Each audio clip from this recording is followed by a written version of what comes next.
दायक जय हे भारत भाग्य विधाता पंजाब सिंधु गुजरात मराठा द्राविड उत्कल वंगा विंध्य हिमाचल यमुना गंगा उच्चल जलधि तरंगा तब शुभ नामे जाहे तब शुभ आशीष माहे गाहे तब जय गाता जन गण मंगलदायक जय हे भारत भाग्य विधाता जय हे जय हे जय हे जय जय जय जय हे बोलो भारत माता की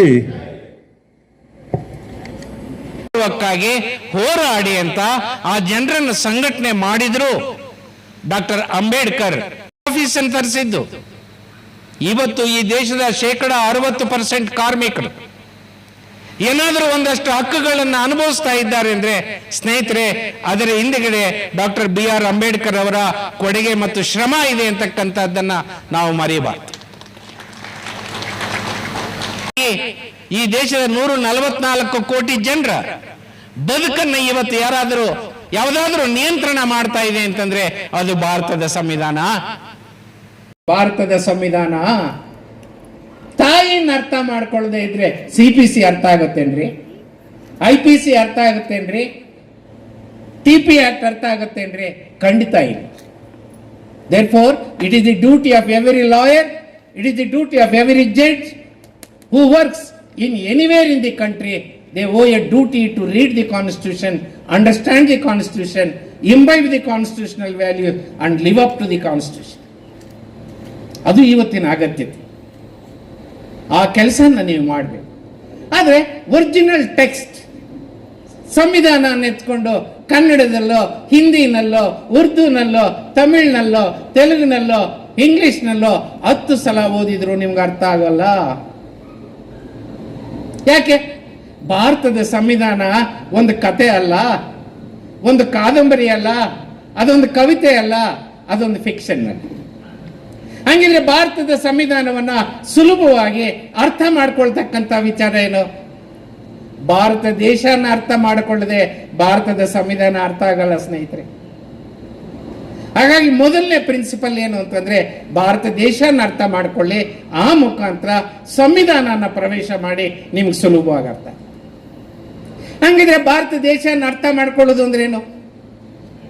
ನಾನು ಮಿಡ್ಲ್ ಸ್ಕೂಲ್ನಲ್ಲಿದ್ದಾಗ ನಮ್ಮ ಮೇಸ್ಟ್ರು ಏನು ಹೇಳಿದ್ದೀರಂದ್ರೆ ಭಾರತ ಅಂದ್ರೆ ಉತ್ತರಕ್ಕೆ ಹಿಮಾಲಯ, ದಕ್ಷಿಣಕ್ಕೆ ಹಿಂದೂ ಮಹಾಸಾಗರ, ಈ ಕಡೆ ಅರೇಬಿಯಾ ಸಮುದ್ರ, ಈ ಕಡೆ ಬೇ ಆಫ್ ಬೆಂಗಾಲು, ಮಧ್ಯದಲ್ಲಿ ವಿಂಧ್ಯ ಪರ್ವತ. ನಿಮ್ಮ ಮೇಸ್ಟ್ರು ಏನಾದರೂ ಹೇಳಿದ್ದಾರೆ ಎಕ್ಸ್ಟ್ರಾ? ಹೇಳ್ರಿ. ಅದೇ ದೇಶ ಅಂದ್ರೆ ಇಷ್ಟೇನಾ? ಅದಕ್ಕೆ ತೆಲುಗು ನಾವು ಒಬ್ಬ ಮಹಾಕವಿ ಹೇಳ್ತಾನೆ, ದೇಶಮಂಟೆ ಮಟ್ಟಿ ಕಾದೋಯ್ ದೇಶಮಂಟೆ ಮನುಷ್ಯನೋಯ್.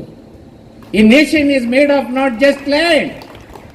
A nation is made of its people. ಆ ಜನರ ಬಗ್ಗೆ ನಾವು ತಿಳ್ಕೊಳ್ಬೇಕು. ಆ ಜನರ ಬಗ್ಗೆ ನಾವು ತಿಳ್ಕೊಳ್ಳೋದು ಅಂದೇನು? ಅವರ ಇತಿಹಾಸನ ನಾವು ತಿಳ್ಕೋಬೇಕು.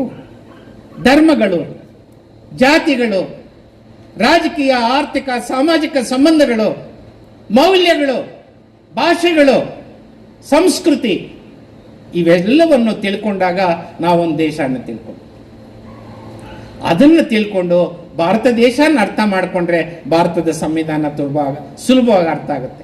ಈ ದಿಕ್ಕಿನಲ್ಲಿ ನೀವು ಭಾರತದ ಸಂವಿಧಾನನ ನೀವು ಓದಬೇಕು ಅಂತ ಈ ಸಂದರ್ಭದಲ್ಲಿ ನಾನು ಒಂದೊಂದು ಚಾಪ್ಟರ್ ಬಗ್ಗೆ ನಿಮಗೆ ಗಂಟೆಗಟ್ಟಲೆ ಉಪನ್ಯಾಸ ನೀಡಬಲ್ಲ.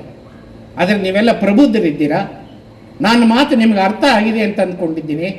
ಹಾಗಾಗಿ ಚರಿತ್ರೆ ಓದುವುದರಿಂದ ಏನು, ಧರ್ಮ ಓದುವುದರಿಂದ ಏನು, ನೀವು ಆಳವಾದಂಥ ಅಧ್ಯಯನ ಅವಶ್ಯಕತೆ ಇಲ್ಲ, ಕನಿಷ್ಠ ತಿಳುವಳಿಕೆ ಇದ್ರೆ ಸಾಕು.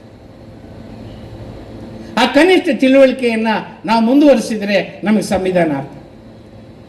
ನಾನು ಕಳೆದ 15ನೇ ತಾರೀಕು ಬೆಂಗಳೂರಿನ ಒಬ್ಬ ಪಬ್ಲಿಕ್ ಸೆಕ್ಟರ್ ಅಂಡರ್ಟೇಕಿಂಗ್ ನಲ್ಲಿ ಇದೇ ಸಬ್ಜೆಕ್ಟ್ ಬಗ್ಗೆ ಮಾತಾಡ್ತಾ ಹೇಳ್ತಾ ಇದ್ದೆ. ಭಾರತ ದೇಶದಲ್ಲಿ ಸಹಿಷ್ಣುತೆ ಇದೆ, ಅದನ್ನು ನಮ್ಮ ಸಂವಿಧಾನದಲ್ಲಿ ರಕ್ಷಿಸಿಕೊಟ್ಟಿದ್ದಾರೆ. ಅದನ್ನು ಸಾಧಾರಣ ಜನರಿಗೆ ವರ್ಕಿಂಗ್ ಕ್ಲಾಸ್ಗೆ ಹೆಂಗೆ ಹೇಳೋದು? ನಾ ಪಬ್ಲಿಕ್ ಸೆಕ್ಟರ್ನಲ್ಲಿ ಇರ್ತಕ್ಕಂಥವರೆಲ್ಲ ಎಂಪ್ಲಾಯೀಸ್, ಅವ್ರಿಗೆ ಹೇಳಿದೆ ನಾನು, ನನ್ನ ತಂದೆ, ನನ್ನ ತಾತ, ನನ್ನ ಮುತ್ತಾತ, ನಾವೆಲ್ಲ ನನ್ನ ತಂದೆ ಸಾಲಿನಲ್ಲಿ ನಾವು ಶಿವಭಕ್ತರು. ಶಿವಭಕ್ತರಿಗೆ ನಮ್ಮ ಕೋಲಾರ ಜಿಲ್ಲೆಯಲ್ಲಿ ವಾರಕ್ಕೊಂದು ದಿವಸ ಒಪ್ಪತ್ತಿದೆ. ಯಾವತ್ತು ಗೊತ್ತಾ? ಶಿವಭಕ್ತರಿಗೆ ವಾರದ ಒಪ್ಪತ್ತು ಯಾವತ್ತು? ಸೋಮವಾರ. ನನ್ನ ತಂದೆ ಮದುವೆ ಆಗಿದ್ದು ವೆಂಕಟೇಶ್ವರ ಭಕ್ತದ ಒಂದು ಹೆಂಗಸನ್. ವೆಂಕಟೇಶ್ವರ ಭಕ್ತದ ವಾರದ ಒಪ್ಪತ್ತು ಯಾವುದು? ನೋಡಿ, ನಮ್ಮ ಮನೆಯಲ್ಲಿ ಸೋಮವಾರ ಶನಿವಾರ ಒಂದಾಯ್ತು. ನಮ್ಮ ತಾಯಿ ನನ್ನ ತಂದೆ ಮನೆಗೆ ಬರಬೇಕಾದ್ರೆ ನನ್ನ ಅಜ್ಜಿ ಸತ್ತೋಗಿದ್ರಂತೆ, ನನ್ನ ತಾತ ಸತ್ತೋಗಿದ್ರಂತೆ, ಈಕೆ ಒಬ್ಳೆ ಹೆಂಗಸು. ಈಕೆ ಸ್ವಲ್ಪ ಜಬರ್ದಸ್ತ್ ಹೆಂಗಸು. ಆಕೆ ಮಾತು ನಡೀತಾ ಇತ್ತು. ನಾವು ಚಿಕ್ಕ ಮಕ್ಕಳಾಗಿದ್ದಾಗ ನಾವು ನೋಡ್ತಾ ನೋಡ್ತಾ ನೋಡ್ತಾ ಇದ್ದಂಗೆನೆ ನನ್ನ ತಾಯಿ ನಮ್ಮ ಸೋಮವಾರ ಒಪ್ಪತ್ತು ಕುಟುಂಬನ ಶನಿವಾರಕ್ಕೆ ಶಿಫ್ಟ್ ಮಾಡಿಬಿಟ್ಲು. ಇವತ್ತು ನಮ್ಮ ದಾಯಾದಿಗಳಿಗೆಲ್ಲ ಸೋಮವಾರ ಒಪ್ಪತ್ತು, ನಮಗೆ ಕಾರಣ ನಮ್ಮ ತಾಯಿ. ಅದೊಂದು ಕಡೆ ಇರಲಿ. 77ರಲ್ಲಿ ನಾನು ಲಾಯರ್ ಆದೆ, 81ರಲ್ಲಿ ನಾನು ಮದುವೆ ಆದೆ. ಮದನಪಲ್ಲಿ ಹತ್ರ ಒಂದು ಹಳ್ಳಿ ಹೆಂಗಸನ್ ಮದುವೆ ಆದೆ. ಬೆಂಗಳೂರಿನಲ್ಲಿ ವಕೀಲ ವೃತ್ತಿ ಮಾಡ್ತಿದ್ದೆ. ಸಂಸಾರ ಪ್ರಾರಂಭ ಮಾಡಿದೆ.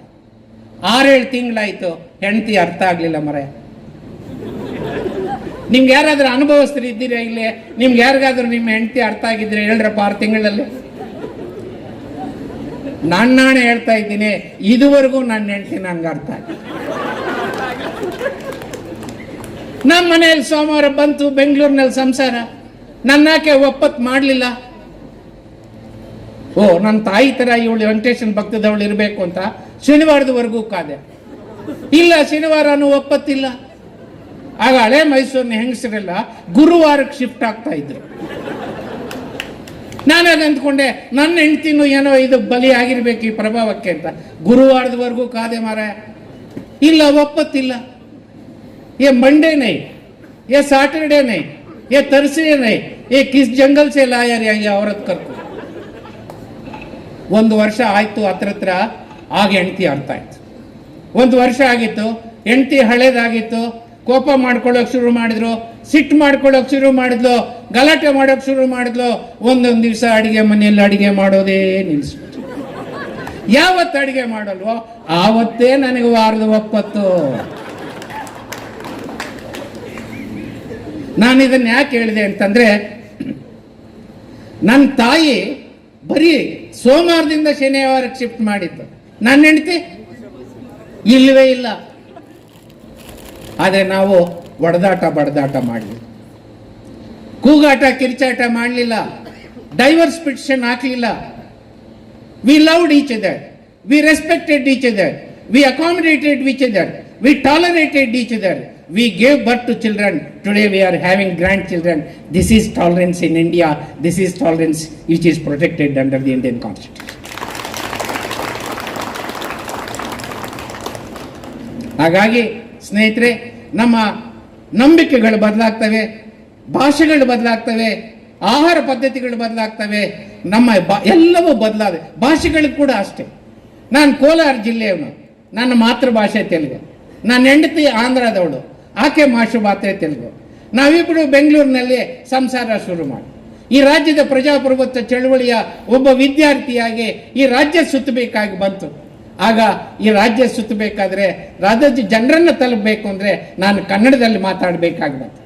ಕನ್ನಡದಲ್ಲಿ ಭಾಷಣ ಮಾಡೋದನ್ನು ಕಲಿತೆ, ಕನ್ನಡದಲ್ಲಿ ಪುಸ್ತಕ ಬರೆಯೋದನ್ನು ಕಲಿತೆ, ಕನ್ನಡದಲ್ಲಿ ನನ್ನ ಹೆಂಡತಿ ಜೊತೆ ಮಾತಾಡ್ತಾ ಬಂದೆ.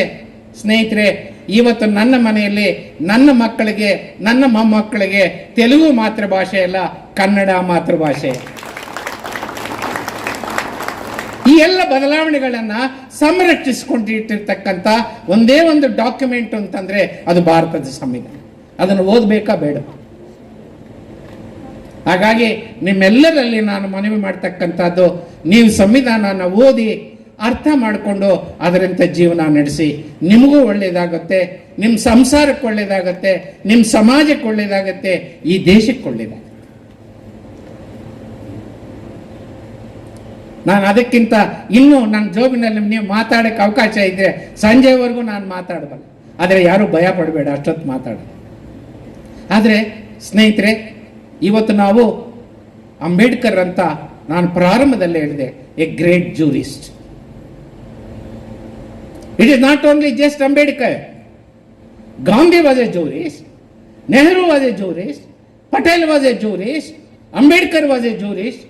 ಸ್ನೇಹಿತರೆ, ಈ ದೇಶದ ಸ್ವತಂತ್ರ ಚಳವಳಿಯಲ್ಲಿ ಪ್ರತಿ 5 ನಾಯಕರಿಗೆ ಒಬ್ಬರು ಲಾಯರ್ ಆಗಿದ್ರು. Out of 5, 1 was A lawyer. 1 was A lawyer of highest reputation, highest standards. ನಿಮಗೊಂದು ಉದಾಹರಣೆ ಕೊಡ್ತೀನಿ. ಕರ್ನಾಟಕ ರಾಜ್ಯದ ಮೊದಲನೇ ಮುಖ್ಯಮಂತ್ರಿ KC ರೆಡ್ಡಿ ಲಾಯರ್ ರೀ, ಕೆಂಗಲ್ ಹನುಮಂತಯ್ಯ ಲಾಯರ್ ರೀ, ನಿಜಲಿಂಗಪ್ಪ ಲಾಯರ್ ರೀ, ಕಡದಾಳ್ ಮಂಜಪ್ಪ ಲಾಯರ್ ರೀ, ಬೊಮ್ಮಾಯಿ ಲಾಯರ್ ರೀ, SN Krishna lawyer, Bangarappa lawyer, Veerappa Moily lawyer, Siddaramaiah lawyer. ಈ ರೀತಿ ವಕೀಲರು ಉತ್ತಮವಾದಂಥ ಲಾಯರ್ ಕೆಲಸನೂ ಮಾಡಿದ್ರು, ಸಮಾಜ ಸೇವೆನೂ ಮಾಡಿದ್ರು, ಸಮಾಜಕ್ಕೆ ನಾಯಕತ್ವವನ್ನು ಕೊಟ್ಟರು. ಈ ಸಂವಿಧಾನ ರಚನೆಯಲ್ಲಿ ಲಾಯರ್ ತಮ್ಮದೇ ಆದಂಥ ಕೊಡುಗೆ ಕೊಟ್ಟರು. ಪಾಳೆಗಾರಿ ಪದ್ಧತಿಯನ್ನ ಒಂದು ಪ್ರಜಾಪ್ರಭುತ್ವ ವ್ಯವಸ್ಥೆಗೆ ಪರಿವರ್ತನೆ ಮಾಡತಕ್ಕಂಥ ಪ್ರಕ್ರಿಯೆಯಲ್ಲಿ ಈ ದೇಶದ ಲಾಯರ್ಗಳು ಬಹಳ ದೊಡ್ಡ ಪ್ರಮಾಣದಲ್ಲಿ ಕೊಡುಗೆಯನ್ನು ನೀಡಿದರು. ಆದರೆ ಇವತ್ತು ದಿನೇ ದಿನೇ ದಿನೇ ಲಾಯರ್ಗಳು ಇವತ್ತು ಏನಾಗಿದ್ದಾರೆ ಅಂತಂದ್ರೆ, ಪ್ರೊಫೆಷನಲಿಸಮು ಅವರಲ್ಲಿ ಕಡಿಮೆ ಆಗೋಗಿದೆ, ಸಮಾಜ ಸೇವೆಯಿಂದ ದೂರ ಉಳಿದು ಬಿಟ್ಟಿದ್ದಾರೆ. ನಾನು ನನ್ನ ಸಂಪಾದನೆ, ನನ್ನ ಹೆಂಡತಿ, ನನ್ನ ಮಕ್ಕಳು ಅಷ್ಟಕ್ಕೆ ಕಾನ್ಸಂಟ್ರೇಟ್ ಮಾಡಿದ್ದೆ.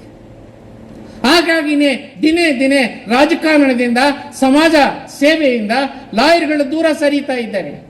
ದೇ ಆರ್ ಗೋಯಿಂಗ್ ಅವೇ. ನೀವು ಹೊರಟೋಗ್ಬೋದು, ಆದರೆ ನೀವು ಬಿಟ್ಟೋದಂಥ ಸ್ಥಾನನ ಯಾರು ಆಕ್ಯುಪೈ ಮಾಡ್ಕೊಳ್ತಾ ಇದ್ದಾರೆ? ರಿಯಲ್ ಎಸ್ಟೇಟ್ನವ್ರಿ, ಮಾಫಿಯಾಗಳ್ರಿ, ಕೊಲೆಗಡಕರು, ಆಪರ್ಚುನಿಸ್ಟು, ಇವರು ಇದನ್ನು ಆಕ್ಯುಪೈ ಮಾಡ್ಕೊಂಡು. ಹಾಗಾಗಿನೇ ಇವತ್ತು ರಾಜಕಾರಣದಲ್ಲಿ ಇಷ್ಟೊಂದು ಬದಲಾವಣೆ ಆಗೋದಕ್ಕೆ ಸಾಧ್ಯ. You have left the public life. ಹಾಗಾಗಿ ನಿಮ್ಮ ಪ್ರೊಫೆಷನ್ ನೀವು ನೋಡ್ಕೊಳ್ಳಿ, ಅದರ ಜೊತೆಗೆ ಸಮಾಜಕ್ಕೂ ಒಂದಷ್ಟು ಸೇವೆ ಮಾಡಿ. ಆ ಸಮಾಜ ಸೇವೆ ನಿಮ್ಮ ಪ್ರಧಾನವಾದಂಥ ಗುರಿಯಾಗಲಿ. ಆದರೆ ಒಂದು ಡಿಸೆಂಟ್ ಲಿವಿಂಗಿಗೆ ಈ ವೃತ್ತಿಯನ್ನು ನೀವು 2 ಹೊತ್ತಿನ ಬ್ರೆಡ್ಗೆ, ಊಟಕ್ಕಾಗಿ ನೀವು ಇದನ್ನು ಉಳಿಸ್ಕೊಳ್ಳಿ. ಈ ಮುಖಾಂತರ ನಿಮಗೆ ಪ್ರೊಫೆಷನ್ನಲ್ಲೂ ನೀವು ಉಳಿಬೇಕು ಮತ್ತು ಸಮಾಜ ಸೇವೆಯಲ್ಲೂ ನೀವು ಉಳಿಬೇಕು. ಸಮಾಜ ಸೇವೆ ನಿಮ್ಮ ಪ್ರಧಾನವಾದಂಥ ಆದ್ಯತೆ ಆಗಬೇಕು. ಆ ಕೆಲಸವನ್ನೇ ಅಂಬೇಡ್ಕರ್ ಮಾಡಿದ್ದು, ಗಾಂಧಿ ಮಾಡಿದ್ದು, ನೆಹರು ಮಾಡಿದ್ದು, ಪಟೇಲ್ ಮಾಡಿದ್ದು, ಈ ದೇಶದ ಮಹಾನ್ ನಾಯಕರು. ಅಂತ ಪರಂಪರೆ ಈ ವಕೀಲರ ಸಮುದಾಯಕ್ಕಿದೆ ಸ್ನೇಹಿತರೆ. ಆದರೆ ನಾವು ಅದನ್ನು ಮರ್ತೋಗಿದ್ವಿ. We are distancing ourselves from the public life, public service, public activity. ಹಾಗಾಗಿನೇ ಇವತ್ತು ಸಾರ್ವಜನಿಕ ಜೀವನ ಇಷ್ಟು ಕೆಟ್ಟೋಗೋದಕ್ಕೆ ಕಾರಣ ಆಗಿದೆ. Therefore I am here. ಇವತ್ತು ನಾನು ಇಲ್ಲಿ ಬಂದಿರೋದು ನಿಮ್ಮನ್ನು ಅಪೀಲ್ ಮಾಡಿ, ನಿಮ್ಮಿಂದ ಒಂದಷ್ಟು ಸಮಾಜಕ್ಕೆ ಒಳ್ಳೆಯದಾಗಲಿ, ಈ ಸಮಾಜ ಪಬ್ಲಿಕ್ ಲೈಫ್ನಲ್ಲಿ ಇರ್ತಕ್ಕಂಥ ಕೊಳಕನ್ನು ಆಚೆ ಹಾಕಿ ಆ ಉತ್ತಮವಾದ ನಾಯಕತ್ವ ನೀವು ಕೊಡಿ ಅಂತ ಕೇಳ್ಕೊಳ್ಳೋದು. ಆ ಕೆಲಸ ನಿರ್ವಹಣೆ ಆಗಬೇಕಾದ್ರೆ ನೀವು ಅಂದ್ಕೋಬಹುದು, ನಮಗೆ ಕೆಲಸ ಕಡಿಮೆ ಆಗುತ್ತೆ, ನಾವು ಬದುಕು ಹೆಂಗೆ ಕಟ್ಕೊಳ್ಳೋದು, ಹೆಂಡತಿ ಮಕ್ಕಳಿಗೆ ಊಟ ಹೆಂಗೆ ಕೊಡಿಸೋದು, ಮಕ್ಕಳಿಗೆ ಹೆಂಗೆ ಶಿಕ್ಷಣ ಕೊಡಿಸೋದು, ವಯಸ್ಸಿಗೆ ಬಂದವರಿಗೆ ಮದುವೆ ಮಾಡೋದು ಹೆಂಗೆ ಅಂತ ನಿಮ್ಗೆ ಅನಿಸುತ್ತೆ. ಆದರೆ ನೀವು ಪ್ರಾಮಾಣಿಕವಾಗಿ ಕೆಲಸ ಮಾಡಿದರೆ ಇದು ಯಾವುದಕ್ಕೂ ಕೊರತೆ. ಅದಕ್ಕೊಂದು ಎಕ್ಸಾಂಪಲ್ ಕೊಡ್ತೀನಿ. ಗಾಂಧಿ ಭಾರತ್ ಲಾ ಮುಗಿಸ್ಕೊಂಡು ಇಂಗ್ಲೆಂಡ್ನಿಂದ ಬಾಂಬೆಗೆ ಬಂದು ಲಾ ಪ್ರಾಕ್ಟೀಸ್ ಶುರು ಮಾಡ್ತಾರೆ. 6 ತಿಂಗಳಾಗುತ್ತೆ, 1 ಕೇಸು ಬರೋದು. 2 ಹೊತ್ತಿನ ಊಟ ಸಂಪಾದನೆ ಮಾಡ್ಕೊಳ್ಳೋಕ್ಕಾಗಲ್ಲ. ಆಗ ಅವ್ರ ಅಣ್ಣ ಹೇಳ್ತಾರೆ, ಇಲ್ಲ ಕಣೋ, ನೀನು ಅಹಮದಾಬಾದ್ಗೆ ಬಂದುಬಿಡು, ನಿಮ್ಗೆ ಸ್ವಲ್ಪ ಸಹಾಯ ಮಾಡ್ತೀನಿ, ಅಲ್ಲಿ ಗುಜರಾತ್ನಲ್ಲಿ ಹೆಂಗೋ ಬದುಕಬಹುದು. ಅದರಂತೆ ಗಾಂಧಿ ಅಲ್ಲಿಗೆ ಹೋಗ್ತಾರೆ, ಅಲ್ಲೊಂದು ಆಫೀಸ್ ಮಾಡ್ತಾರೆ, ಪ್ರಾಕ್ಟೀಸ್ ಶುರು ಮಾಡ್ತಾರೆ. 1 ವರ್ಷ ಆಗುತ್ತೆ, 2 ಹೊತ್ತಿನ ಊಟ ಸಂಪಾದನೆ ಮಾಡ್ತಾರೆ. ಅಷ್ಟರಲ್ಲಿ ದಕ್ಷಿಣ ಆಫ್ರಿಕಾದಿಂದ ಒಬ್ಬ ವ್ಯಾಪಾರಸ್ಥರು, ಅಬ್ದುಲ್ಲಾ ಅಂಡ್ ಕಂಪನಿನವರು, ನಮ್ಗೊಬ್ಬ ಲಾಯರ್ ಬೇಕು ಅಂತ ಬಾಂಬೆಗೆ ಬರ್ತಾರೆ. ನಾನಿದ್ದೀನಿ ಅಂತ 10 ಜನ ಲಾಯರ್ಗಳು ಬರ್ತಾರೆ. ಆದರೆ ಅಬ್ದುಲ್ಲಾ ಹೇಳ್ತಾರೆ, ನೋಡ್ರಪ್ಪ ನೀವೆಲ್ಲ ನಮ್ಗೆ ಬೇಕಾಗಿಲ್ಲ, ನನಗೆ ಒಬ್ಬ ಲಾಯರ್ ಬೇಕು, ಅವನಿಗೆ ಇಂಗ್ಲೀಷು ಗೊತ್ತಿರಬೇಕು, ಗುಜರಾತಿ ಭಾಷೆ ಗೊತ್ತಿರಬೇಕು. ಯಾಕೆ ಅಂತಂದ್ರೆ ಅಬ್ದುಲ್ಲಾ ಕಂಪನಿನವರು ಗುಜರಾತ್ ಮೂಲದವರು, ಅವ್ರ ಅಕೌಂಟ್ ಎಲ್ಲ ಗುಜರಾತ್ನಲ್ಲಿದೆ. ಜಾನ್ಸ್ಬರ್ಗ್ನಲ್ಲಿ ಅವ್ರ ಮೇಲೆ ಒಂದು ಕೇಸ್ ಆಗಿದೆ. ಈ ಅಕೌಂಟ್ ಅನ್ನು ಗುಜರಾತಲ್ಲಿ ಓದಿ ಇಂಗ್ಲಿಷ್ ಜಡ್ಜಿಗೆ ಒಪ್ಪಿಸಿ ಆ ಕೇಸನ್ನು ಗೆಲ್ಲಬೇಕು. ಆಗ ಬಾಂಬೆನಲ್ಲಿ ಹೇಳ್ತಾರೆ, ಮೊನ್ನೆವರೆಗೂ ಒಬ್ಬ ಕುಳ್ಳಿಗೆ ಗಿಡ್ಡಿಗೆ ಒಬ್ಬ ಇದ್ದ ಕಪ್ಪಗೆ 3 ಕಾಸು ಬೇಳೆ ಬೇಯಲಿಲ್ಲ, ಅವನು ಹೋಗಿದ್ದ ನನಗೆ, ನೀವು ಹೋಗಿ ಕೇಳ್ರಿ ಅಂತ. ಹೋದ್ರು ಅಬ್ದುಲ್ಲಾ ಕಂಪ್ನಿನ, ಕೇಳಿದ್ರು, ನೀವು ಯಾರಾದ್ರೂ ಚಾನ್ಸ್ ಸಿಕ್ಕಿದ್ರೆ ನಾನು ನ್ಯೂಯಾರ್ಕ್ ಬರೋಲ್ಲ ಕೇಸ್ ನಡೆಸೋಕೆ ಅಂತೀರೇನ್ರಿ? ಯಾರಾದ್ರೂ ನ್ಯೂಯಾರ್ಕ್ ಬರ್ತೀಯ ಅಂತಂದ್ರೆ ಇಲ್ಲ ಅಂತೀರಾ? ಗಾಂಧಿನೂ ಹಂಗೆ ಹೇಳಿದ್ರು ನಡಿ ಅಂತ. ನಾನು ಆ ಎಲ್ಲ ಬೇರೆ ವಿವರಗಳು. ಗಾಂಧಿ ಆಫ್ರಿಕಾಗೆ ಹೋಗ್ತಾರೆ, ಕೇಸನ್ನು ಸ್ಟಡಿ ಮಾಡ್ತಾರೆ, ಕೇಸ್ ವೀಕ್ ಇರುತ್ತೆ. ಆಗ ಅಬ್ದುಲ್ಲಾನ್ ಕರೆದು ಹೇಳ್ತಾರೆ, ಇದು ಗೆಲ್ಲೋ ಕೇಸ್ ಅಲ್ಲ, ಅಯ್ಯೋ ನಿನ್ನ ಅಲ್ಲಿಂದ ಇಷ್ಟು ದುಡ್ಡು ಖರ್ಚು ಮಾಡಿ ಇಲ್ಲಿವರೆಗೂ ಕರ್ಕೊಂಡ್ ಬಂದಿದ್ದೀನಿ, ಗೆಲ್ಲೋ ಕೇಸ್ ಅಲ್ಲ ಅಂತ ಇದೆಯಲ್ಲ. ಆಗ ಗಾಂಧಿ ಹೇಳ್ತಾರೆ, ನೀನು ಪರ್ಮಿಷನ್ ಕೊಟ್ರೆ ಆಪೋಸಿಟ್ ಲಾಯರ್ ಹತ್ರ ಮಾತಾಡ್ತೀನಿ, ಸೆಟಲ್ ಮಾಡೋಕೆ ಪ್ರಯತ್ನ ಮಾಡ್ತೀನಿ, ಹೆಂಗೂ ಕರ್ಸಿದ್ದೀನಲ್ಲ ಮಾಡಪ್ಪ ಅಂತ. ಆಪೋಸಿಟ್ ಲಾಯರ್ ಹತ್ರ ಮಾತಾಡ್ತಾರೆ, ಕಕ್ಷಗಾರ ಹತ್ರ ಮಾಡ್ತಾರೆ, ಇಬ್ಬರನ್ನು ಸೇರಿಸ್ತಾರೆ, ಮೀಟಿಂಗ್ ಮಾಡಿಸ್ತಾರೆ. 10,000 ರೂಪಾಯಿಗೆ ಹಾಕಿರ್ತಕ್ಕಂಥ ಕೇಸನ್ನು 12,000 ರೂಪಾಯಿಗೆ ಡಿಗ್ರಿ ಕೊಡಿಸ್ತಾರೆ. 24 ಇನ್ಸ್ಟಾಲ್ಮೆಂಟ್ ಕೊಡಿಸ್ತಾರೆ, ಬಡ್ಡಿ ವಜಾ ಮಾಡಿಸ್ತಾರೆ, ಕೋರ್ಟ್ ಖರ್ಚು ವಜಾ ಮಾಡಿಸ್ತಾರೆ, ಲಾಯರ್ ಫೀಸ್ ವಜಾ ಮಾಡಿಸ್ತಾರೆ. ಮುರಿದು ಬಿದ್ದ ವ್ಯಾಪಾರವನ್ನು ಮರುಸ್ಥಾಪನೆ. ಈ ಒಂದು ಕೇಸ್ ಸೆಟಲ್ಮೆಂಟ್ನಿಂದ Gandhi became popular among the judges, popular among the litigants, popular among the lawyers, public among the public.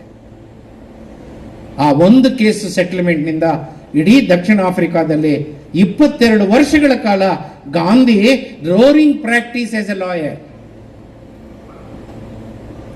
ನನ್ಗೆ ಗೊತ್ತಿದೆ ನಾವೆಲ್ಲ ಗಾಂಧಿಗಳಾಗೋದಕ್ಕಾಗಲ್ಲ, ಆದರೆ ಗಾಂಧಿ ನಡೆದೋರ್ದಂತ ಒಂದು 10 ಕಿಲೋಮೀಟ್ರು 2 ಕಿಲೋಮೀಟ್ರ್ ಹೋದ್ರೆ ನಮ್ಮ ಜನ್ಮ ಸಾರ್ಥಕ ಆಯ್ತಲ್ರಿ.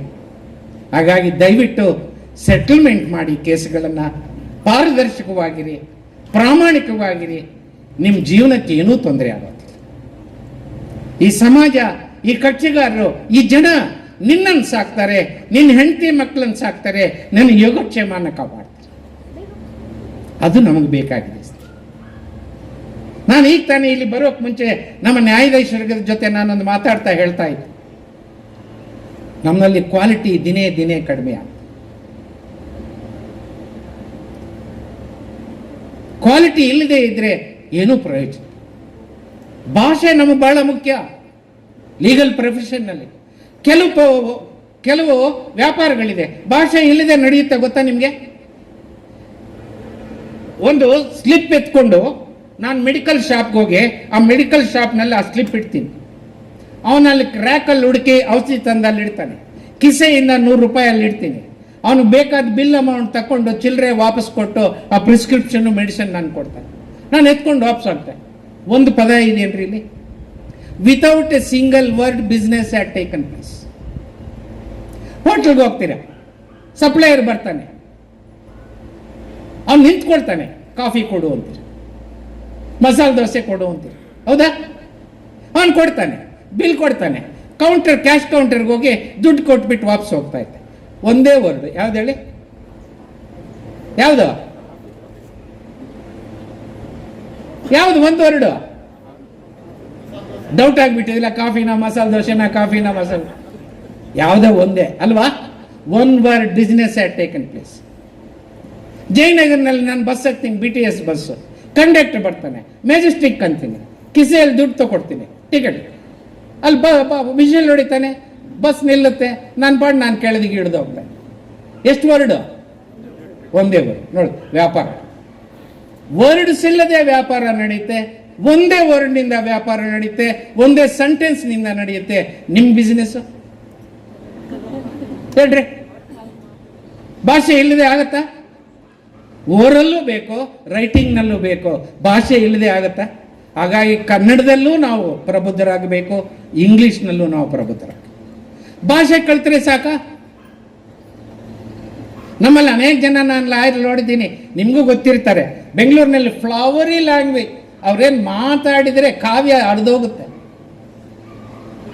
ಹೆಂಗ ಅರಿಯುತ್ತೆ ಅಂದ್ರೆ my lord, yes my lord, yes my lord. ಯಾರಿಗೆ ಅಪಿಯರ್ ಆಗ್ತಾ ಇದೆ? My lord ಪ್ಲೈಂಟೇವ್.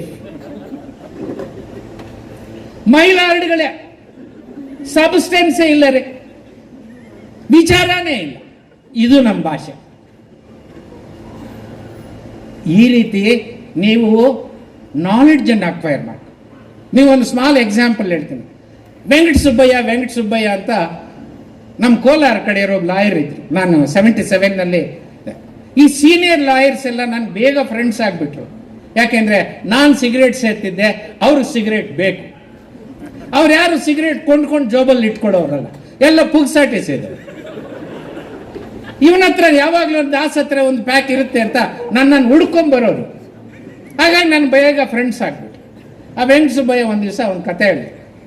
ಅವರು ಒಂದು ದಿವಸ ಮನೆಯಿಂದ ಸೈಕಲ್ ಹಾಕ್ಕೊಂಡು ಸಿಟಿ ಕೋರ್ಟ್ಗೆ ಬಂದು ಲಾಕರ್ ರೂಮ್ನಲ್ಲಿ ಗೌನ್ ಎತ್ಕೊಂಡು ಹೈಕೋರ್ಟ್ಗೆ ಹೋದ್ರು. ಹೈಕೋರ್ಟ್ನಲ್ಲಿ ಒಂದು ಕೋರ್ಟ್ ಹಾಲ್ನಲ್ಲಿ ಕೂತಿದ್ದಾಗ ನಿಮ್ಮಂಥ ಜೂನಿಯರ್ಸ್ ಯಾರೋ ಬಂದು, ವೆಂಕಟ ಸುಬ್ಬಯ್ಯನವರೇ, ಕೋಲಾರ ಕಡೆಯಿಂದ ಯಾರ ಕ್ಲೈಂಟ್ ಬಂದಿದ್ದಾರೆ, ಸಿಟಿ ಕೋರ್ಟ್ ಹತ್ರ ನಿಮ್ಗೆ ಕಾಯ್ತಾ ಇದ್ದೆ. ವೆಂಕಟ ಸುಬ್ಬಯ್ಯ ಕೇಸ್ ಮುಗಿಸ್ಕೊಂಡು ಸೈಕಲ್ ಹಾಕ್ಕೊಂಡು ಸಿಟಿ ಕೋರ್ಟ್. ಈ ಸಿಟಿ ಕೋರ್ಟ್ ಲಾಯರ್ ಸುಮ್ಮನೆ ಇರ್ತಾರ? ವೆಂಕಟ ಸುಬ್ಬಯ್ಯ ಹೈಕೋರ್ಟ್ಗೆ ಹೋಗಿದ್ದಾನೆ, ಹೋಗಯ್ಯ. ವೆಂಕಟ ಸುಬ್ಬಯ್ಯ ಮತ್ತೆ ಹೈಕೋರ್ಟ್. ಆ ಲಾಯರ್ ಸುಮ್ಮನೆ ಇರ್ತಾರ? City court, city court, high court, city court, high court. ಸಾಯಂಕಾಲ 4:15 ಕಡೆಗೆ ಸಿಟಿ ಕೋರ್ಟ್ ಹತ್ರ ಇಬ್ಬರು ಮೀಟ್ ಆಗಿ. ಆಗ ವೆಂಕಟ ಸುಬ್ಬಯ್ಯಗೆ ಅನಿಸ್ತು, ಇದು ಯಾವುದೋ ದೊಡ್ಡ ಕೇಸ್ ಇರಬೇಕು, ಇಲ್ಲಾಂದ್ರೆ ಬೆಳಗ್ಗೆಯಿಂದ ಇವನು ನನಗೋಸ್ಕರನೇ ಕಾಯ್ತಾ ಇದ್ದಾನೆ, ಇಲ್ಲಿ ಮಾತಾಡೋದು ಬೇಡ ಅಂತೇಳಿ ಅಡ್ರೆಸ್ ಕೊಟ್ಬಿಟ್ಟು, ಇಂಥ ರೂಟ್ ನಂಬರ್ 26 ಇದನ್ನು ಬಸ್ ಹತ್ಬಿಟ್ಟು ಅಶೋಕ ಪಿಲ್ಲರ್ ಹತ್ರ ಹೇಳಿದ್ರೆ ಅಲ್ಲಿ ಯಾರು ಕೇಳಿದ್ರು ನನ್ನ ಮನೆ ಹೇಳ್ತಾರೆ. ಇವರು ಅದೇ ಥರ ಹೋದ. ಅಷ್ಟೊತ್ತಿಗೆ ವೆಂಕಟ ಸುಬ್ಬಯ್ಯ ಹೋಗಿ ಫ್ರೆಶ್ ಅಪ್ ಆಗಿ ಹೋಮ್ ಆಫೀಸ್ನಲ್ಲಿ ಕೂತಿದ್ದು. ಏನು ಅವ್ನ ಮನೆಗೆ ಹೋದ ತಕ್ಷಣ ಹೆಂಡ್ತಿ ಗೊತ್ತು. ಅವ್ನು ಬೆಳಗ್ಗೆ ಬಂದವನು ಏನು ತಿಂದನೋ ಏನಿಲ್ವೋ ಪಾಪ. ಅವನಿಗೇನಾದ್ರು ಪಾಪ ಆಕೆ 2 ರವೆ ಉಂಡೆ, 2 ಚಕ್ಲಿ, ಬಿಸಿ ಬಿಸಿ ಕಾಫಿ ಎಲ್ಲ ಅವ್ನು ಚೆನ್ನಾಗಿ ತಿಂದ. ಈ ಕ್ಲೈಂಟು ಆಫೀಸಲ್ಲಿ ಏನು ಸಮಾಚಾರ? ಏನು ಸ್ವಾಮಿ, ನನ್ನ ದಾಯಾದಿಗಳು ನನ್ನ ಆಸ್ತಿಗಳನ್ನೆಲ್ಲ ಸೇರಿಸಿ ಕೋಲಾರ ಸಿವಿಲ್ ಕೋರ್ಟ್ನಲ್ಲಿ ದಾವ ಹಾಕಿ ಸ್ಟೇ ತಗೊಂಡ್ಬಿಟ್ಟಿದ್ದಾರೆ. ನಾನಿದ್ದೀನಲ್ಲ, ಅದಕ್ಕೆ ಸ್ವಾಮಿ ನಾನು ಬಂದಿದ್ದೆ. ಒಕ್ಕಲಕ್ಕೆ ತಂದಿದ್ಯಾ ಅಂತ. ಇಲ್ಲ ಸ್ವಾಮಿ, ಅದೆಲ್ಲ ಪ್ರಶ್ನೆ. ಇನ್ನೇನೆ ನನ್ನ ಬಂಧು ಬಳಗ ಎಲ್ಲ ಹೇಳ್ತಾರೆ ಈ ಸೀತಪ್ಪನ ಇಟ್ಕೊಳ್ಳಿ, ಈ ಕೋರ್ಟ್ ಅನುಭವ ಇರೋರೆಲ್ಲ ಹೇಳ್ತಾರೆ ಈ ರವಿನ ಇಟ್ಕೊಳ್ಳಿ. ನಾನು ಕನ್ಫ್ಯೂಸ್ ಆಗೋದು, ಸೀತಪ್ಪನ ಇಟ್ಕೊಳ್ಳಿಯಾ ರವಿನ ಇಟ್ಕೊಳ್ಳಿಯಾ? ನಿಮ್ಮನ್ನು ಕೇಳಿದ್ರೆ ಕರೆಕ್ಟಾಗಿ ಹೇಳ್ತೀರಿ ಅಂತ ಬಂದಿದ್ದೀನಿ. ಸೀತಪ್ಪನ ಕೇಸಿಲ್ಲ, ಇದು ವೆಂಕಟ ಸುಬ್ಬಯ್ಯನ ಕೇಸಿಲ್ಲ. ನೀವು ಹಂಗೆ ಆಗ್ತೀರಾ. ಹಾಗಾಗಿ ಹುಡುಗರು ಕ್ವಾಲಿಟಿಯನ್ನು develop. It is a private sector, service sector. ಜನ ನಿಮ್ಮಿಂದ ಏನು ನಿರೀಕ್ಷೆ ಮಾಡ್ತಾರೆ? ಕ್ವಾಲಿಟಿ ಸರ್ವಿಸ್ ಅನ್ನು ಎಕ್ಸ್ಪೆಕ್ಟ್. ಆ ಕ್ವಾಲಿಟಿ ಸರ್ವಿಸನ್ನು ನೀವು ಕೊಡಬೇಕು ಅಂತ ಅನ್ನೋದ್ರೆ ನೀವು ಎಕ್ಯೂಪ್ ಆಗಬೇಕಾ ಬೇಡವಾ? ಯಾವ ರೀತಿ ಎಕ್ಯೂಪ್ ಆಗ್ತೀರಾ? What you have read in your college is totally insufficient to the requirement in the legal profession. ಇಲ್ಲಿ ಏನೂ ಸಾಕಾಗೋದಿಲ್ಲ, ಹೊಸದಾಗಿ ನೀವು ಕಲಿಬೇಕಾಗುತ್ತೆ. ಆ ರೀತಿ ನೀವು ಕಲಿಬೇಕಾದ್ರೆ ಕಷ್ಟಪಟ್ಟು ಕೆಲಸ.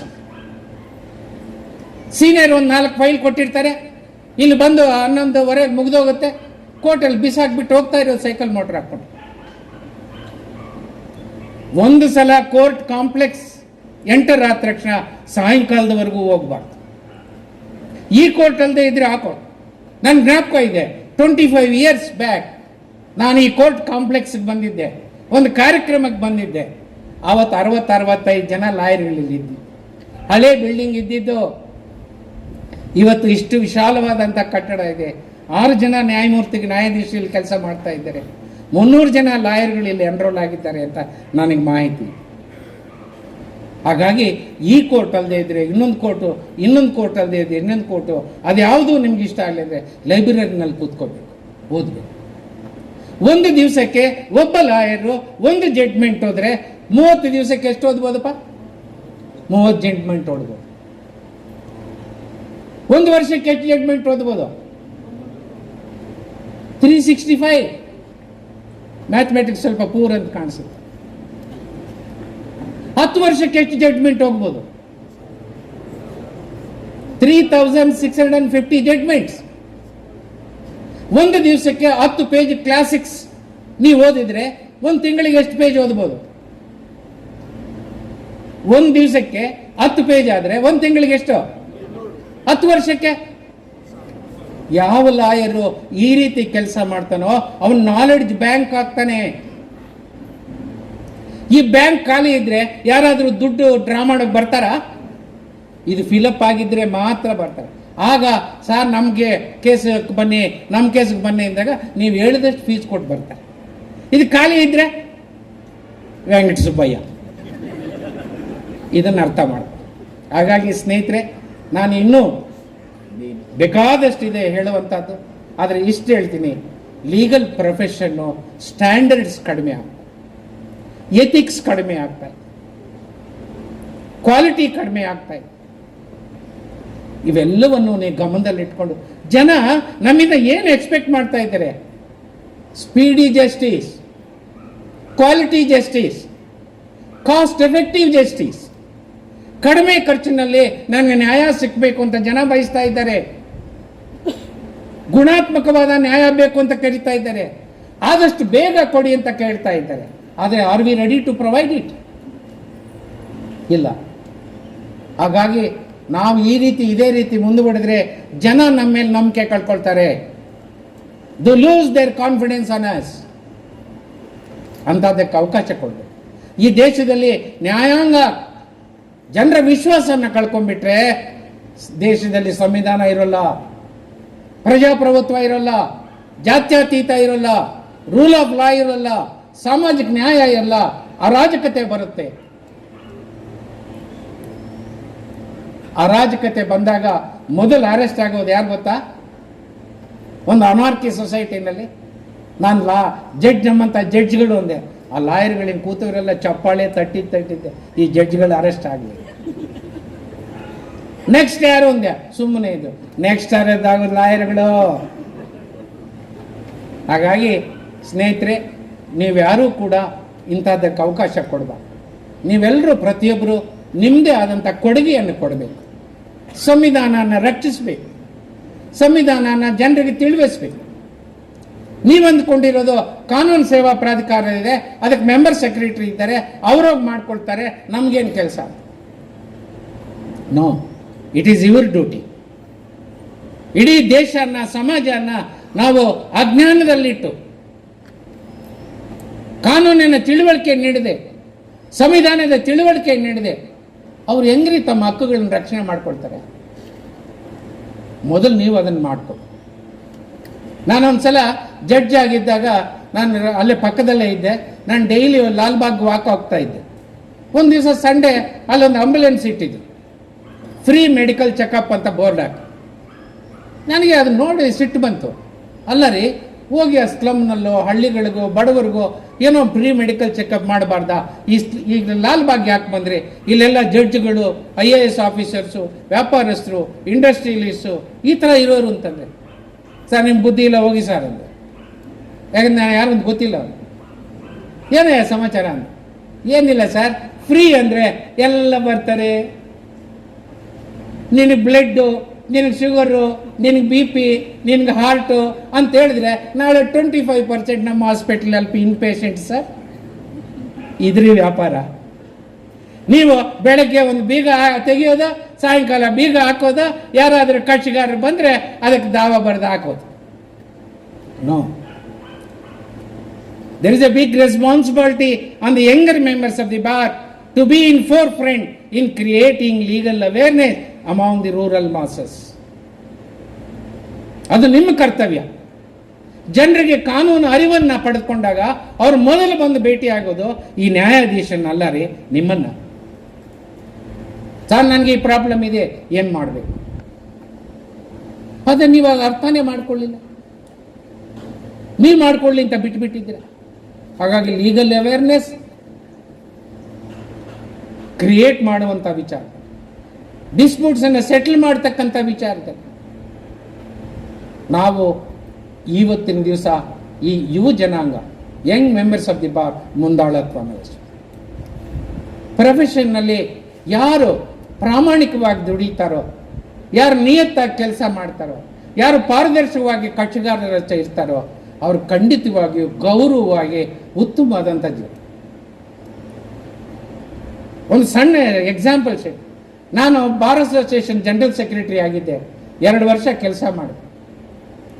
ಸೆಲೆಬ್ರೇಟೆಡ್ ಸೀನಿಯರ್ಸ್ ಅವರೆಲ್ಲ 555 ಸಿಗರೇಟ್ ಎಸೆತಾ ಇದ್ದಿದ್ದು, ಸಂಜೆ ಆದರೆ ಸ್ಕಾಚೆ ಕುಡಿತಾ ಇದ್ದಿದ್ದವು.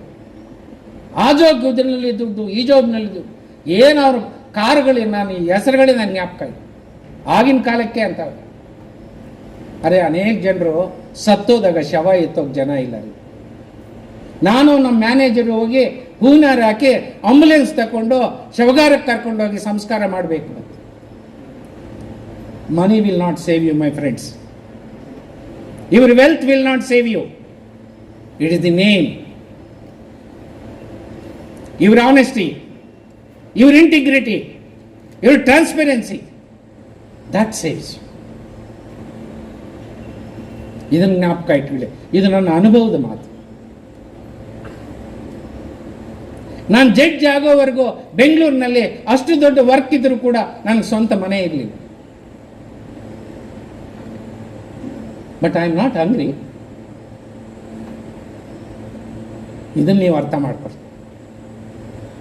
ಟ್ರಾನ್ಸ್ಪರೆಂಟ್ ಇದೊಂದು ಸಿಸ್ಟಮ್ ಎಷ್ಟು ಚೆನ್ನಾಗಿದೆ ಅಂತಂದ್ರೆ, ಬೆಳಗ್ಗೆ 10:30 ಬಂದು ಒಬ್ಬ ಲಾಯರ್ ನನ್ನ ಮುಂದೆ, ನಾನು ಜಡ್ಜ್ ಆಗಿದ್ದಾಗ, ಮೈ ಲಾರ್ಡ್ ಇದೊಂದು urgent matter, at the end of the list ತಗೊಳ್ಳಿ ಅಂತ ಇತ್ತು. ನಾನು ಆಗ್ತು ಅಂತ ಮೆಮೊ ಕೊಡಿದ್ದು. 1:30ಗೆ ಕೇಸ್ ಬರೋದು, ನಾನು ಓದಿರೋದಿಲ್ಲ. ಲಾಯರ್ ಹೇಳ್ತಾರೆ, ಸ್ವಾಮಿ ನೋಟಿಸ್ ಇಲ್ಲದೇನೆ ನಮ್ಮ ಬಿಲ್ಡಿಂಗ್ ಹೊಡಿತಾ ಇದ್ದೇನೆ, stay till the next date of hearing ಅಂತ ಬರೀ. 2:30ಗೆ ಆ ಲಾಯರು, ಆ ಕಕ್ಷಗಾರರು ಸ್ಟೇ ಕಾಪಿ ತಗೊಂಡು ಕಾರಿಡಾರ್ ಇಂದ ಹೊರಗಡೆ ಹೋಗ್ತಾರೆ. This entire thing happen because of trust.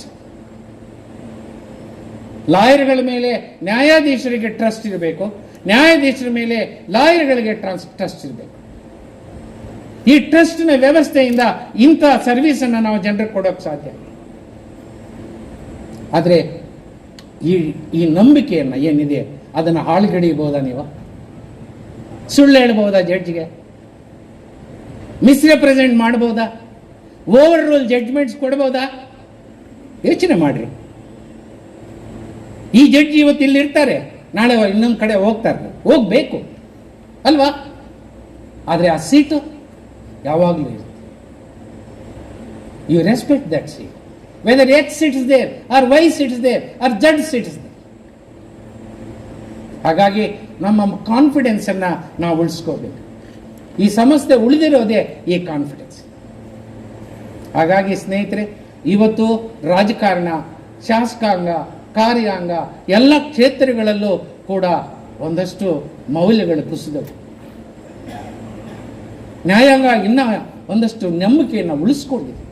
ಇಲ್ಲಿ ಭ್ರಷ್ಟಾಚಾರ ಇಲ್ಲ ಅಂತ ನಾನು ಹೇಳ್ತಾ ಇಲ್ಲ, ಇಲ್ಲಿ ತಪ್ಪು ಮಾಡೋರಿಲ್ಲ, ಸುಳ್ಳು ಹೇಳೋರಿಲ್ಲ ಅಂತ ನಾನು ಹೇಳ್ತಾ ಇಲ್ಲ. But yet this is the only institution which has retained the confidence of common man. ಇದನ್ನು ನಾವು ಕಳ್ಕೊಂಡ್ಬಿಟ್ರೆ ಎಲ್ಲೋಗೋದು? ಹಾಗಾಗಿ ನಿಮ್ಮ ಮೇಲೆ ಒಂದು ದೊಡ್ಡ ಜವಾಬ್ದಾರಿ ಇದೆ, ಅದರಲ್ಲೂ ಇವರ ವಕೀಲರ ಮೇಲೆ ಬಂದ ದೊಡ್ಡ ಜವಾಬ್ದಾರಿ. Wait for your house, wait for your wealth, build confidentiality. ಜನರ ಸೇವೆ ಮಾಡಿ, ಅದಾಗ ನಿಮಗೆ ಬರುತ್ತೆ. ನಾನು ಆಗಲೂ ಹೇಳ್ತಾ ಇರ್ತೀನಿ, ಯಂಗ್ ಏಜ್ನಲ್ಲಿ ನಾನು ತಿನ್ನಬೇಕು, ಕುಡಿಬೇಕು, ಮಜಾ ಮಾಡಬೇಕು, ಅಲ್ಲಿಗೆ ಹೋಗ್ಬೇಕು, ಇಲ್ಲಿ ಹೋಗ್ಬೇಕು ಅಂತ, ಅದಕ್ಕೆ ಕಿಸೆಯಲ್ಲಿ ದುಡ್ಡಿದೆ. ಇನ್ನೊಂದು ಏಜ್ ಬರುತ್ತೆ, ಆವಾಗ ದುಡ್ಡು ಬರುತ್ತೆ, ಆದರೆ ಹೆಂಡತಿ ಬಂದಿರ್ತಾಳೆ, ಮಗು ಬಂದಿರುತ್ತೆ, school fees, health fees, hospital fees, ಎಷ್ಟು ನೋಡಿ, ಹ್ಯಾಂಡ್ ಟು ಮೌತ್, ಅಲ್ಲಿ ದುಡಿದಿದ್ದಕ್ಕೂ ಇಲ್ಲಿ ಖರ್ಚಾಗೋದು. ಇನ್ನೊಂದು ವಯಸ್ಸು ಬರುತ್ತೆ, ನೀನು ಸುಮ್ಮನೆ ಆಫೀಸಲ್ಲಿ ಕೂತಿದ್ರೆ ಕಿಸೆಗೆ ದುಡ್ಡು ಬರುತ್ತೆ, ಆದರೆ ಏನು ಮಾಡೋಕ್ಕಾಗಲ್ಲ. BP ಇರುತ್ತೆ, ಶುಗರ್ ಇರುತ್ತೆ, ಬ್ಲಡ್ ಪ್ರೆಷರ್. ಹೌದಾ? ಇವು ಈ ಸತ್ಯನ ಅರ್ಥ ಮಾಡಿಕೊಂಡು ನಾವು ಬದುಕಿದ್ರೆ ಆರೋಗ್ಯವಾಗಿ ಬದುಕ್ಬೋದು, ಸಮಾಜಕ್ಕೆ ಒಳ್ಳೇದು ಮಾಡ್ಬೋದು, ದೇಶಕ್ಕೆ ಒಳ್ಳೇದು ಮಾಡ್ಬೋದು. ಅಂಥ ಸ್ಫೂರ್ತಿಯ ಮೂರ್ತಿಗಳು ಇವತ್ತು ನಮ್ಮ ಮುಂದೆ ಇದ್ದಾರೆ. ಅಂಥ ಮಹಾನ್ ಚೇತನ ಡಾಕ್ಟರ್ ಅಂಬೇಡ್ಕರ್ ಅವರು ನಮ್ಮ ಲೀಗಲ್ ಪ್ರೊಫೆಷನ್. ಹಾಗಾಗಿ ಅಂಥ ಅಂಬೇಡ್ಕರ್ ಅವರ ಸ್ಫೂರ್ತಿಯನ್ನು ಪಡೆದು ಅವ್ರದ್ದು ನಡೆದೋದಂಥ ದಾರಿಯಲ್ಲಿ ನಾವೊಂದು 10 ಕಿಲೋಮೀಟ್ರ್ ಹೋದರೆ ನಮ್ಮ ಜೀವನಕ್ಕೆ ಒಂದು ಸಾರ್ಥಕ. ಆ ದಿಕ್ಕಿನಲ್ಲಿ ನೀವೆಲ್ಲ ಕೆಲಸ ಮಾಡಿ ಅಂತ ಹೆಚ್ಚು ಸಮಯ ತಗೊಂಡಿದ್ದೀನಿ. ಆದರೆ ನಾನು ಮಾತುಗಾರ, ನಾನು ನೀವು ಕೇಳೋ ಅಷ್ಟಿದ್ರೆ ಇನ್ನೂ ರಾತ್ರಿವರೆಗೂ ಮಾತಾಡಬಲ್ಲೆ. ಇದು ಸಾಕು ಅಂತ ನಾನು ಅನ್ಸ್ಕೊಂಡಿದ್ದೀನಿ. ಜಡ್ಜಿಗಳಿಗೂ ತೊಂದರೆ ಕೊಡೋದಕ್ಕೆ ನನಗೆ ಇಷ್ಟ ಇಲ್ಲ, ನಿಮಗೂ ಬೋರ್ ಹೊಡಿಸೋಕ್ಕೆ ತೊಂದರೆ ಇಲ್ಲ. ಆದರೆ ಪ್ರೀತಿಯಿಂದ ನಾನು ಕರೆಸಿ 4 ಅಭಿಪ್ರಾಯಗಳನ್ನು ಹಂಚ್ಕೊಳ್ಳೋದಕ್ಕೆ ಅವಕಾಶ ಮಾಡಿಕೊಟ್ಟಿದ್ದೀರಾ. ನಿಮ್ಮೆಲ್ಲರಿಗೂ ಹೊಂದಿಸಿ ನಿಮ್ಮೆಲ್ಲರಿಗೂ ಒಳ್ಳೇದಾಗಲಿ ಅಂತ ಹಾರೈಸಿ ನಾನು ಮಾತನ್ನು ಮುಗಿಸ್ತೀನಿ. ನಮಸ್ಕಾರ.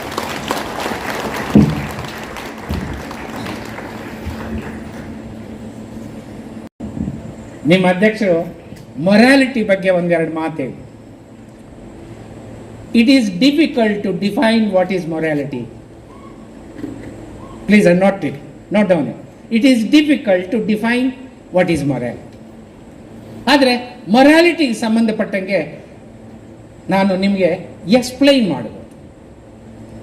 ನಾನು ಮಹಾಭಾರತದ ಒಂದು ಘಟನೆಯನ್ನು ತಗೊಳ್ತೀನಿ. ಎಲ್ಲ ಮಾತುಕತೆಗಳು ಮುಗಿದು ಇನ್ನೇನೂ ಪ್ರಯೋಜನ ಇಲ್ಲ, ಯುದ್ಧ ಒಂದೇ ಮಾರ್ಗ ಅಂತ ಕೌರವರ ಪಾಂಡವರ ಮಧ್ಯೆ ತೀರ್ಮಾನ ಆಗುತ್ತೆ.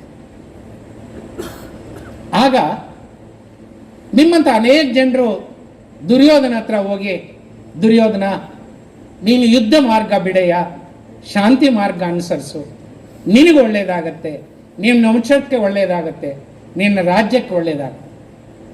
ಆದರೆ ಯಾರಿಗೂ ಕೇರ್ ಮಾಡ.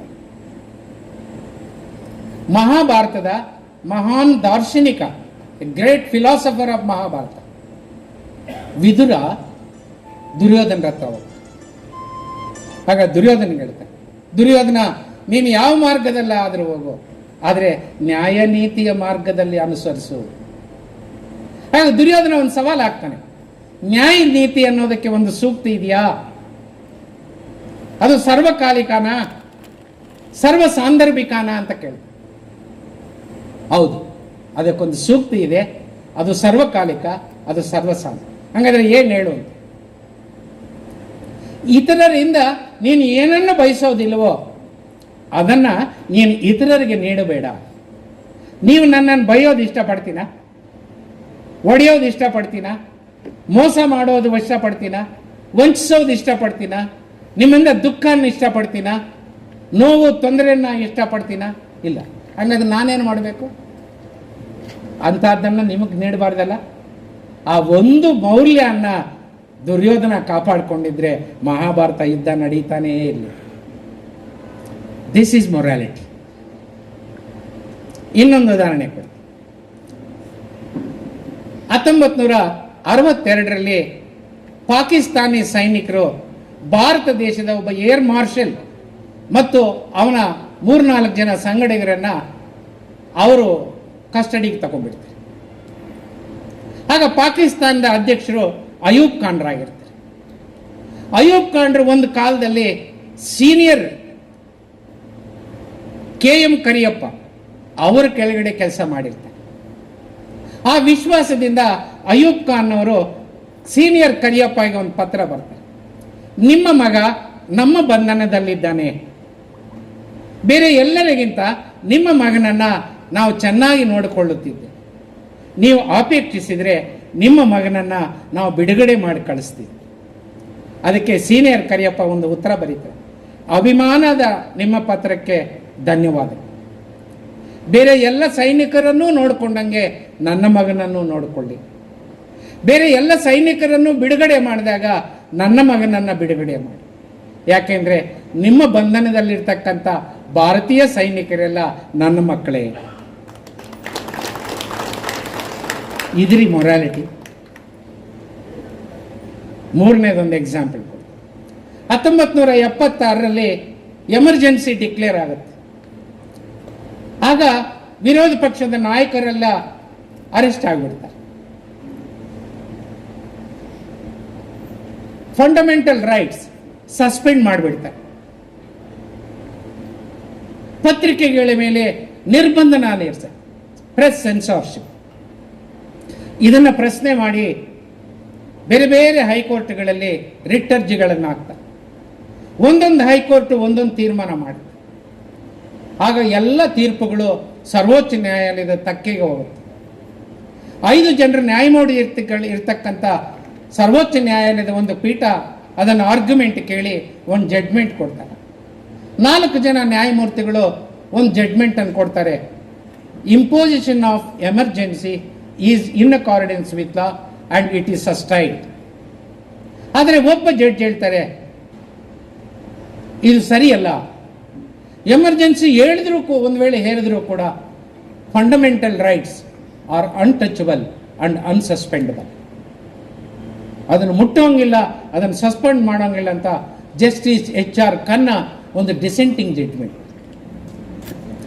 ಅದಾದ ಒಂದು ತಿಂಗಳಿಗೆ ಚೀಫ್ ಜಸ್ಟಿಸ್ ಆಫ್ ಇಂಡಿಯಾನ ಯಾರು ನೇಮಕ ಮಾಡಬೇಕು ಅಂತ ಪ್ರಕ್ರಿಯೆ ಪ್ರಾರಂಭ. Justice HR Khanna senior most judge, ಯಾವುದೇ ಡಿಸ್ಕ್ವಾಲಿಫಿಕೇಶನ್ ಇಲ್ಲ. ಅವರು normal course chief justice of India ಆಗಬೇಕಾಗಿತ್ತು, ಆದರೆ ಅವ್ರನ್ನ ಮಾಡಲಿಲ್ಲ. ಅವ್ರಿಗಿಂತ ಒಬ್ಬ ಜೂನಿಯರನ್ನು ಚೀಫ್ ಜಸ್ಟಿಸ್ ಆಫ್ ಇಂಡಿಯಾ. ಈ ಎಲ್ಲ ಫ್ಯಾಕ್ಟ್ಸನ್ನು ಅಬ್ಸರ್ವ್ ಮಾಡಿ ಅಮೇರಿಕಾ ದೇಶದ ಸುಪ್ರೀಂ ಕೋರ್ಟ್ನ ಒಬ್ಬ ಜಡ್ಜ್ ಜಸ್ಟಿಸ್ ಜಾಕ್ಸನ್ ಅಮೇರಿಕಾ ದೇಶದ ನ್ಯೂಯಾರ್ಕ್ ಟೈಮ್ಸ್ಗೆ ಒಂದು ಲೇಖನ ಬರೀತಾರೆ. ಈ ಎಲ್ಲ ಬೆಳವಣಿಗೆಗಳನ್ನು ಗಮನಿಸಿ. ನಾನು ಅವೆಲ್ಲ ವಿವರಗಳಿಗೆ ಹೋಗೋದು. ಲಾಸ್ಟಲ್ಲಿ ಒಂದು ಸೆಂಟೆನ್ಸ್ ಈ ರೀತಿ: judges are more often bribed not by money but by their loyalty. ಹಣಕ್ಕಾಗಿ ಭ್ರಷ್ಟರಾಗಿಲ್ಲ ಅವರು, ಅದೇ ಕೃತಜ್ಞತೆ ತೋರಿಸುವುದಕ್ಕಾಗಿ ಭ್ರಷ್ಟರಾಗ್ಬಿಟ್ಟಿದ್ದಾರೆ. ಆದರೆ ಜಸ್ಟಿಸ್ ಖನ್ನಾ ನಾನು ಚೀಫ್ ಜಸ್ಟಿಸ್ ಆಫ್ ಇಂಡಿಯಾ ಅಂತ ಆಗಬೇಕು ಅಂತ ಅವನ ಮನಸ್ಸಲ್ಲಿ ಆಸೆ ಇದ್ದಿದೆ.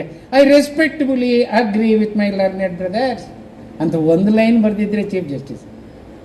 ಆದರೆ ಜಸ್ಟಿಸ್ ಖನ್ನಾ ಶರಣಾಗಿದ್ದಾರಿಗೆ ಈ ದೇಶದ ಜನರ ಹಿತಕ್ಕೆ ಶರಣಾದರೂ ವೈಯಕ್ತಿಕ ಹಿತಕ್ಕಲ್ಲ, ಚೀಫ್ ಜಸ್ಟಿಸ್ ಪದವಿಗಲ್ಲ. This is morality. ಈ ಒಂದು ಪಾಠ ಕಲೀರಿ sir. Thank you very much.